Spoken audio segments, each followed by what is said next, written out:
Estamos nós de volta aqui com o nosso Sempre com Você, né? Todos os dias agradecendo o carinho da sua audiência, da sua participação, você que todos os dias acompanha o nosso programa. Muito obrigada, viu? Obrigada a você também que é Milite, que todos os dias dá o seu sim aqui para a nossa obra e fielmente todos os meses colabora conosco, mantendo, claro, essa obra de evangelização. Nosso muito obrigada, viu? O obrigado daqui é muito maior do que nosso, tá bom? Não é só nosso, mas com certeza de Nossa Senhora, do coração de Jesus, extremamente agradecido porque você colabora conosco, porque junto com a gente você faz isso aqui acontecer, tudo isso aqui acontecer. E se hoje nós temos, né, a possibilidade de levarmos a evangelização, de levarmos um programa como esse até a sua casa, a lares que até então não conhecem Jesus, e gente, eu tô falando isso e é verdade, tem gente, padre, que ainda não conhece Jesus, não é mesmo? A gente fala, as pessoas acham que é mentira, mas é verdade. É porque existem pessoas generosas, pessoas que colaboram conosco e que fazem com que tudo isso aconteça, tá bom? Você que não é Milite ainda pode ligar no 3349-1015 e se tornar um colaborador. Sei que já é Milite e deixou de colaborar, quero te dizer que a gente nunca deixou de rezar por você e você nunca deixou de ser Milite. Você pode ligar e reativar o seu cadastro também no 3349-1015. E hoje aqui no nosso Sempre com Você nós estamos falando sobre a fé em Deus. Estamos falando de fé e eu acredito muito que não tem como a gente falar de fé sem falar de um pouquinho de sofrimento também. E eu recebo com muito carinho o Padre Wellington Macedo. Padre Wellington é novinho, ordenado como padre ainda, foi em setembro, né, padre? 3 de setembro, na paróquia São Martinho de Lima. Pois é, gente, que maravilha. O Padre Wellington é palotino. Tá indo embora de Campo Grande, agora no final do mês, é para Dourados, assumir uma paróquia em Dourados, né, Isso. padre? Trabalhar bastante a fé. Eu acho que é a fé também que deixa, né, deixar-se guiar onde quer que Deus te mande, né, padre? Isso é algo fundamental. Ninguém fica padre ou irmã ou irmão religioso por uma boa ideia que teve. É uma profissão de fé. Profissão de fé no sentido de professar a fé no ministério ou na consagração. Porque sem a fé, a vida religiosa, a vida sacerdotal, ela deixa de ter o seu sabor, de ter a sua função na história da salvação. Padre, antes de darmos início, continuarmos a nossa entrevista, o Marco Antônio pede uma bênção especial por ele, por Antônia Ferreira de Campos, por sua saúde e sua família. Pode dar uma bênção para eles, por favor. A nossa proteção está no nome do Senhor, que fez o céu e a terra. Bendito seja o nome do Senhor, agora e para sempre. Deus Pai de infinita misericórdia, que pela paixão, morte e ressurreição do Senhor Jesus, manifestastes ao mundo o vosso amor sempre fiel. Dignai-vos agora e para sempre abençoar estes teus filhos. Restituí-lhes, Senhor, a saúde do corpo e do espírito. Livrai-os de todos os perigos e de todos os males. E confirmai-os sempre mais no caminho do bem. Em nome do Pai, do Filho e do Espírito Santo. Amém. Amém. Padre, agora a nossa fé, ela é adquirida, né, ou ela já nasce com a gente? Depende. Há na palavra de Deus aquela famosa frase: desde o ventre da sua mãe eu já te conhecia. Há pessoas que são chamadas de forma muito especial por Deus. Por exemplo, Nossa Senhora. Essa foi, a fé sempre esteve com ela. Eu, sinceramente, eu não costumo falar se nascemos ou se adquirimos. Eu bato em cima da tecla de que nós precisamos desenvolver. Para mim, na minha compreensão filosófica e teológica, a fé é uma disposição natural. É impossível um ser humano que não tenha fé em alguma coisa. Há quem tenha fé em coisas que para mim são absurdas, mas para eles são dignas de credibilidade. O que eu penso é que é uma disposição natural do ser humano ter fé e nós precisamos desenvolvê-la de forma sadia. Toda fé que não prega o bem, o amor, a fraternidade universal e o respeito ao outro, ela precisa ser reavaliada. E como que a gente consegue saber se de fato a gente tem fé? Porque assim, a gente estava falando de, minha fé é abalada, às vezes pelo sofrimento, mas como que eu vou saber se eu tenho fé de fato? Bom, para nós católicos, um dos sinais se nós temos fé de verdade, uma fé autêntica ou não, é quantas vezes buscamos os sacramentos. Os sacramentos são os nutrientes essenciais da fé. Por quê? Eu não posso acreditar numa ideia minha. Eu acredito naquilo que a igreja me deu. Entende? Então, quando eu busco os sacramentos da igreja, eu estou comprovando para mim mesmo que de fato eu creio. Existe aquela famosa frase, os católicos não praticantes. Ora, como é que eu posso ter fé na igreja católica e viver longe da Eucaristia? É uma incoerência. Há um outro dispositivo para saber se você tem fé ou não. O rosto do outro. Se você tem compaixão pelo rosto do outro, se você ajuda o outro, se você é caridoso, com certeza você tem fé. Aí você vai dizer assim, mas o ateu também faz isso. Mas pelo menos fé de que a sociedade pode ser melhor ele tem. A nossa diferença é que nós não fazemos a caridade porque acreditamos no bem da sociedade. Nós fazemos porque acreditamos no bem que o Senhor nosso Deus quer para nós. Até o próprio catecismo da igreja, até quando a gente fala de superstição, a gente fala de onde nós colocamos a nossa fé, né? O catecismo é muito claro, né? De que nós precisamos colocar a nossa fé em Deus, né? Que todas as respostas para a nossa vida, daquilo que nós precisamos, está única e exclusivamente em Deus e na palavra de Deus. Acho que isso é muito importante, porque a gente conversava agora com isso, o senhor comentava que às vezes no desespero, no sofrimento, a gente acaba procurando em outros lugares algo que nos dê respostas. Mas se a gente tiver de fato uma fé em Deus, acreditando de que Deus é a fonte de toda, que resolve todos os mistérios que nós queremos, todas as respostas, ali a gente sabe que a gente está seguro, né? A gente não precisa de mais nada, né, padre? É verdade. O desespero atrapalha a nossa fé porque, infelizmente, hoje nós estamos perdendo o desejo do céu. Nós estamos pensando uma vida muito materialista, muito aqui, muito agora, porque o católico, o cristão, o homem de fé, a mulher de fé, quando ela acredita no céu, tudo é graça. E o sofrimento não se torna algo inútil. Quando eu tenho fé, desejo o céu, o meu sofrimento se torna provas da beleza de Deus. Se transforma em martírio, se transforma em semente de novos cristãos. Isso é forte, transformar a dor né, a nossa dor até mesmo em exemplo, em oferecer, né, pelo sofrimento do outro. Isso é um ato de fé, acho que muito grande. Eu conversava uma vez com uma pessoa que para mim assim, é um exemplo de fé. Né, ela perdeu o filho e ela, lógico, o sofrimento dela estava ali com ela. Ela disse que até hoje ela sofre. E aí, uma vez eu falei para ela assim, nossa, você é muito forte. E ela me respondeu assim, eu não sou forte, eu sou uma mulher de fé. E aí eu fiquei pensando assim, quantas vezes na minha vida eu fui apenas forte, eu não fui uma pessoa de fé. E quantas vezes nós usamos da nossa força, e é por isso que a gente cai na doença também, a gente acaba ficando doente, porque a gente quer lutar com as nossas próprias forças e nos esquecemos que quando foge, né, as forças humanas, a gente tem a força de Deus. Ou seja, o que ela quis me dizer? Eu não sou forte porque eu não tenho mais forças, né? Quem cuidou de mim foi Deus, foi a força de Deus que me manteve em pé. Aquela famosa frase, tudo posso naquele que me fortalece, né? É verdade. Padre, uma bênção pela saúde de Francisco e também por Meire e Elieuzinho. A nossa proteção está no nome do Senhor que fez o céu e a terra. Senhor nosso Deus, dignai-vos agora e para sempre olhar compassivo para os vossos filhos e filhas que sofrem. Derramai sobre eles a vossa misericórdia, a vossa paz. E a tua igreja te pede que o Senhor restitua a eles a saúde do corpo e do espírito. Manifeste o seu poder e a vossa graça e principalmente envie do céu os teus anjos para protegê-los. Que Deus vos abençoe e vos guarde. Em nome do Pai, do Filho e do Espírito Santo. Amém. Padre, em 2016 a gente teve um ano muito pesado, eu falava isso ontem com a nossa psicóloga aqui, né? Porque ontem nós falamos assim de como a gente pode fazer na prática, nos hábitos diários, para ter um ano de 2017 um pouco mais feliz. E eu acho que a oração, claro, está dentro, né, desses hábitos diários, desse encontro pessoal com Deus. Nós tivemos no ano de 2016 um ano um pouco mais pesado e eu percebo que muita gente, eu pelo menos ouvi muita gente falando assim, eu já não acredito mais em nada, eu já perdi a minha fé. Né? E aí eu fico pensando assim, né? Que a gente está precisando ter mais fé, de fato é isso que a gente vê, as pessoas perdendo a fé, não somente a fé em Deus, porque a fé no outro parece que já perdeu mesmo. Né? A gente olha assim e fala assim, poxa, como a gente está falando, né? O outro está lá fazendo mal para as outras pessoas, como assim? Eu não posso conceber que em pleno século XXI as pessoas ainda estão fazendo esse tipo de mal, né? Então, o mundo está assim, sedento de fato dessa fé, padre? O mundo precisa de fé, mas precisa de uma fé ativa.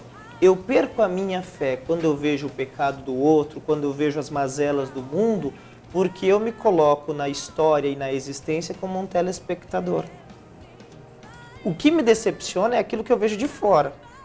Quando eu estou inserido, aquilo me magoa, mas eu, sabendo que sou um construtor, vejo essa realidade como uma oportunidade que Deus me dá de me configurar a Jesus. A palavra de Deus diz que na plenitude dos tempos, Deus enviou o seu Filho. Que plenitude é essa? Não era um tempo de vacas gordas, desculpe a expressão, era um tempo de sofrimento. Era a primeira vez na história de Israel que Israel era escravo em sua própria terra. Na terra prometida agora, Israel era escravo. Escravo do Império Romano, massacrado por uma pluralidade de compreensões da fé que deixava o povo perdido. A plenitude dos tempos que o Filho do Homem veio era um tempo, por assim dizer, de desgraça, de sofrimento, de caos, de tragédia. E nesse contexto, o Filho de Deus é elevado numa cruz e assim manifesta o seu amor e a sua ressurreição. Nós, católicos, pela nossa fé e pela nossa compreensão, nós devemos olhar esse quadro social que nós temos. Nós devemos olhar a situação eclesial que nós temos como oportunidades de nós encarnarmos a vida de Jesus e transformarmos isso que está aí. Senão, se a gente for só espectador, quando o final do filme não me agrada, eu choro. É verdade, tem que provocar, tirar a gente do comodismo, né, padre? Provocar algo que a gente queira transformar também, né? Modificar. Porque a gente coloca também a fé muito como algo muito subjetivo, como se a fé fosse somente eu rezar, algo muito superficial, algo que eu não pudesse tocar. E o senhor falava justamente ao contrário, que a fé também é transformada em ação, né? No cuidado com o outro e, né, determinadas outras atitudes, né? Jesus isso. disse bem claro, aquele que diz que ama a Deus e odeia o seu irmão é mentiroso. Não há como você ter uma fé que não te leva à caridade, que não te leva à igreja. Uma das coisas no cristianismo acontecem dois grandes problemas. O primeiro problema é o cristianismo está sendo reduzido à vida particular e privada. Ou seja, eu não preciso ir mais na igreja, eu rezo na minha casa. Claro que você reza na sua casa. Agora, você vai ser um soldado solitário? Toda vez que eu vou à missa, ou à celebração da palavra, ou ao terço, ou a qualquer oração comunitária, eu me fortaleço porque vejo gente que combate ao meu lado. E o outro problema do cristianismo, você já reparou uma coisa? Nas missas eu sempre falo para o povo, por que que Deus não atende às orações dos fiéis? A gente fica pedindo a mesma coisa sempre, Deus parece que não atende. Por quê? Porque a gente não tem sintonia de coração. A gente está trazendo para a nossa vida cristã um dos grandes vícios do mundo moderno, que é a preocupação só comigo, que é a preocupação só com eu. Se nós sintonizássemos o nosso coração, quando a igreja reza, nós veríamos muito mais sinais. Lembre-se sempre, Jesus, quando está em Cafarnaum, a palavra diz, não pôde realizar muitos sinais porque eles não tinham fé. Às vezes nós não conseguimos enxergar os sinais de Deus porque nós não estamos autorizando verdadeiramente que Ele haja na liberdade dele. Às vezes a nossa fé é mais uma ditadura com Deus do que acolhimento da sua misericórdia. Às vezes também uma troca, né, padre? Barganha, né? A gente tem mania de... eu tenho fé em Deus, mas aí a partir do momento que Ele troca comigo, Ele me dá algo e eu posso dar algo em troca para Ele, né? Eu dou a minha oração, eu dou a minha fé, eu dou o meu trabalho lá na comunidade, né? E em troca Deus tem que me dar tudo, né? Uma pergunta muito interessante para nós respondermos. Qual é a diferença entre promessa e barganha? Quando é que eu estou fazendo uma promessa religiosa, séria, coerente, e quando é que eu estou fazendo uma barganha? A promessa é sempre quando eu tenho uma disposição interior de ser melhor, mas preciso que Deus me dê uma graça para que eu consiga. Ou seja, eu vou lá e prometo a Deus que se Ele me ajudar, se Ele colaborar comigo, se Ele olhar para mim, eu vou ter alguma atitude de benefício para a evangelização. Barganha é quando eu não tenho essa disposição. Quando eu quero que Deus satisfaça um desejo meu, porque eu quero, eu sou birrento, e se Ele não me der, eu vou ficar muito bravo e vou trocá-lo. Quem faz uma promessa consciente da fé, ele não está preocupado se vai receber ou não. Ele está preocupado com a mudança de vida. Quem faz uma barganha, ele só quer aquele objeto de desejo, ele só quer aquilo. Por mais reta que seja a intenção, mas tem essa diferença. E às vezes se revolta, né, contra Deus. É isso que eu ia falar justamente, né? E quando nós cristãos trocamos a nossa fé por essa revolta contra Deus? Olha, isso é uma das coisas que mais prejudica o ser humano. Vejam na história da humanidade quando é que a revolta assim, no sentido de rebeldia, quando é que ela mudou alguma coisa para o bem.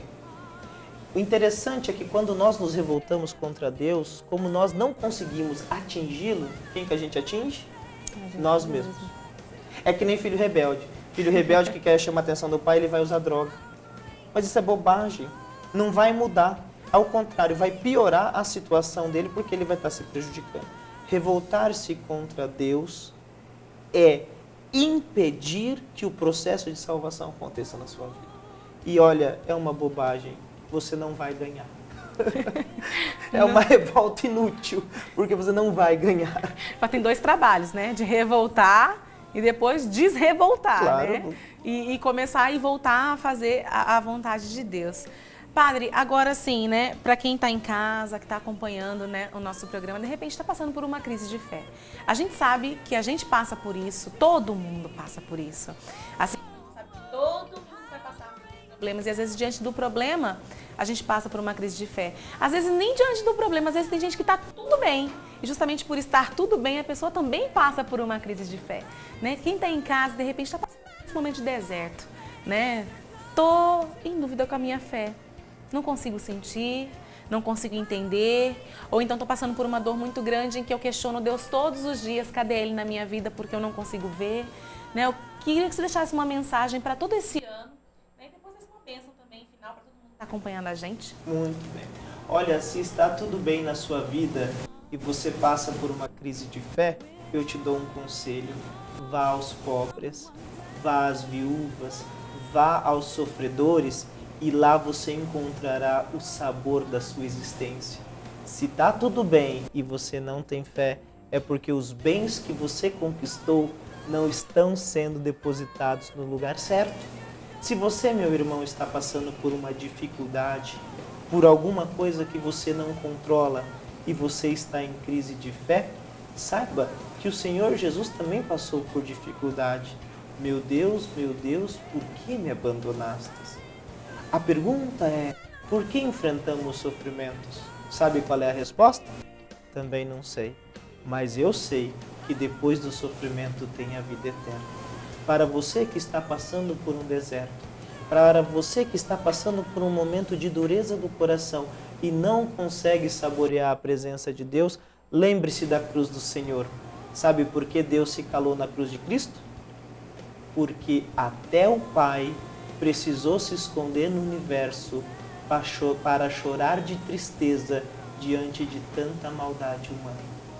Mas depois que o Pai enxugou as lágrimas, Ele arrombou o túmulo do Filho e o coroou de honra e glória num lugar onde ninguém mais pode tirar. Esta certeza, esta convicção lhe ajudará a ser mais santo, a ser mais fiel.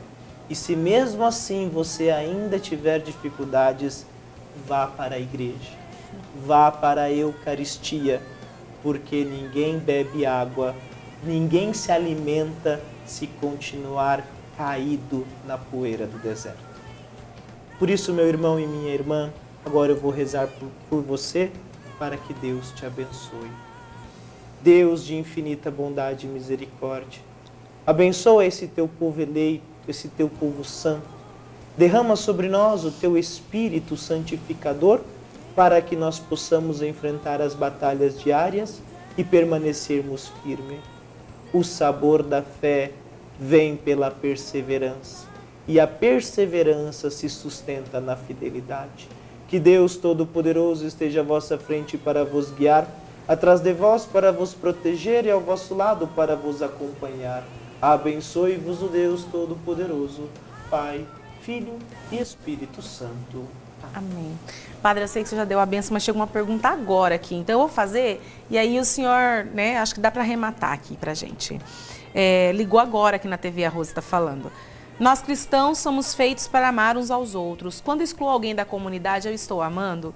Tenho o direito de dizer quem pode ou não servir a Deus? É a Ana Carolina que está perguntando. Ana Carolina, existem várias situações. Numa das passagens da Bíblia, a Bíblia ensina que quando alguém faz alguma coisa errada, você deve chamá-la e conversar com ela. Se ela não muda de vida, você chama 2 testemunhas, conversa novamente. Se mesmo assim ela não ouvir, você chama a igreja. Se chamando a igreja ela não ouvir, que seja considerada anátema, ou seja, fora da comunidade. Minha querida, ninguém exclui ninguém da igreja. Quem se exclui é a própria pessoa, quando não segue as diretrizes, quando não segue os princípios da fé. Ora, se eu sou católico, mas eu não acredito naquilo que a minha igreja me diz, se eu não aceito aquilo que a igreja ensina, com que autoridade eu digo que eu sou católico? Então, na verdade, ninguém tem o direito de excluir ninguém. Que busque o Senhor de coração sincero e aberto a uma conversão. Porque às vezes nós queremos mudar tudo porque achamos que nós somos o princípio. Ninguém exclui ninguém. Mas quando uma pessoa ela não quer aceitar ou ela não está vivendo de acordo, a gente precisa encontrar um caminho pedagógico para que ela se converta. E dói, mudar de vida dói. Padre, obrigada, viu? Eu pela que sua agradeço. participação. Quero agradecer, desejar, né, uma boa viagem. Acho que não sei se a gente se encontra ainda. Acho que a gente se encontra ainda lá pelas comunidades, né? Mas que o senhor possa ter uma vida abençoada, muito bem acolhido lá em Dourados, né? E que toda vez que vier aqui para Campo Grande possa dar uma passadinha aqui na TV. Muito Tá obrigado bom? pelo convite e obrigado a todos vocês que acompanharam aqui na TV Imaculada. Nós que agradecemos. E antes de sairmos para o intervalo, olha só a dica de hoje. Antes de você fritar a banana, você pode passá-la na farinha de trigo. Assim ela não ficará encharcada na gordura. Boa essa dica, né? Nós vamos para um rápido intervalo agora. Daqui a pouquinho a gente volta com as notícias de hoje. E você não saia daí.